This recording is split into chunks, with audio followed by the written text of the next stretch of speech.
Namaskar students, today I am going to take the class of political science in class 11th, and today we will take the chapter 10, and name of the chapter is kinds of government. As we all know, we are living in a democratic setup, and democratic setup in a nation is also been divided into many parts. There are different type of functioning of the government, so let us discuss this functioning of government side by side. First is your unitary and federal form of government in this chapter, and second is the parliamentarian and presidential form of government.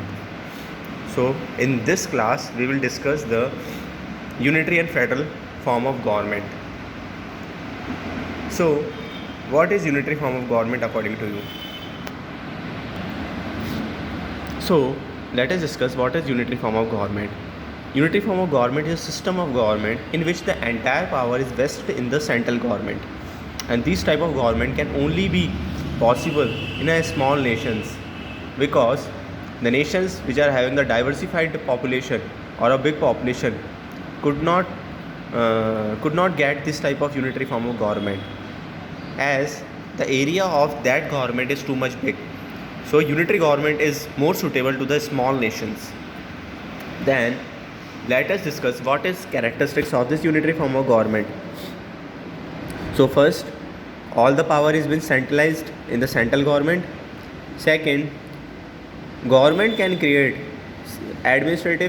government can create for the administrative convenience the provinces.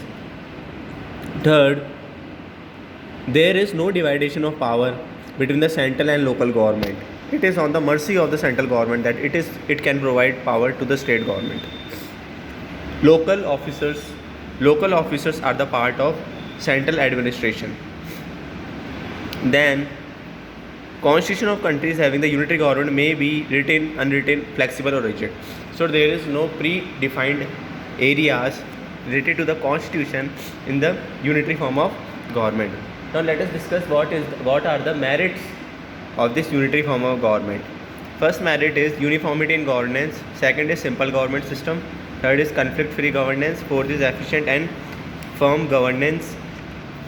Fifth is thriftness, flexibility, national unity, most appropriate in the time of crisis, strong foreign policy. So these are some positives of the unitary form of government. These things are simple. There is conflict-free government, as there is no state, no center. Only the center is having all the powers, so there will be no conflict. At the time of emergency or crisis, the government is very quick. The government will be very quick, as they do not have to ask the state government.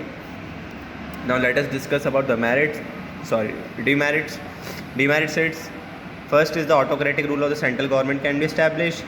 Second can be lack of administrative skills in the central officers or union officers.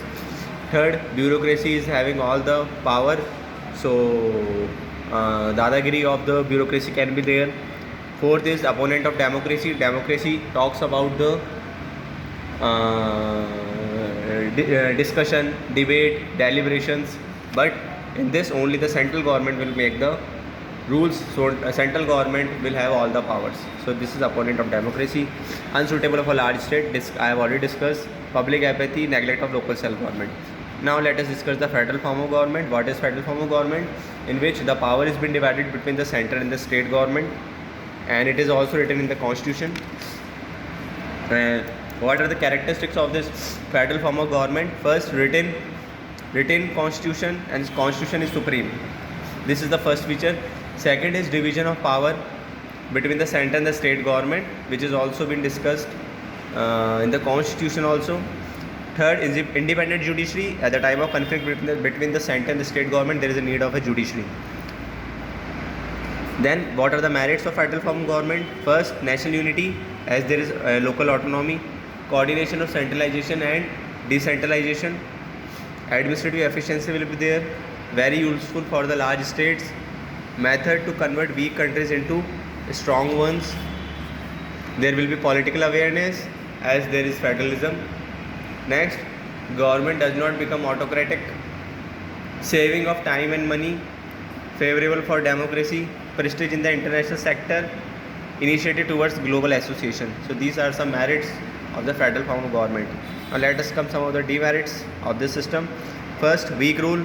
Second, unskilled rule. Third, situation of conflict between the center and the state, which is happening in India, related to 356, power of governor. Next is threat to national unity.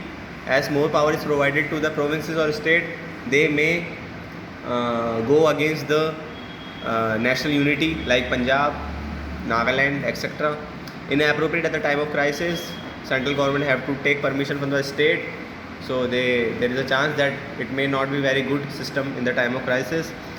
International sector weak, fear of separation by units, conservative judiciary. Okay, now this is the new term, quasi federalism. इसका मतलब होता है which is not pure federalism, and there is the allegations on India that India is not a federal system, it is a quasi federal, as said by K.C. Vieira. So there are some features which may make India not a pure federalism. So we will discuss it in the class. Now let us discuss about the comparison between the unitary and federal system on the basis of distribution of power of governance. एक तरफ centre ज़्यादा important है, एक तरफ central state दोनों important है. On the basis of structure of the constitution, unitary के अंदर कॉन्स्टिट्यूशन कैसा भी हो सकता है, पर फेडरल के अंदर constitution should be written and it should be rigid. On the basis of citizenship, unitary के अंदर एक ही सिटीजनशिप होती है, फेडरलिज्म के अंदर दो भी हो सकती है और एक भी हो सकती है. जैसे इंडिया फेडरलिज्म है, पर यहाँ पे एक ही सिटीजनशिप है केवल इंडिया की. ठीक है, इसी कारण इंडिया को क्वाजी फेडरल कहा जाता है, not a pure federal country. Local government unitary में होती है और यूनिटरी में नहीं होती है, और स्टेट में होती है, फेडरलिज्म में होती है. On the basis of power of administrative organs, on the basis of governance system and on the basis of size.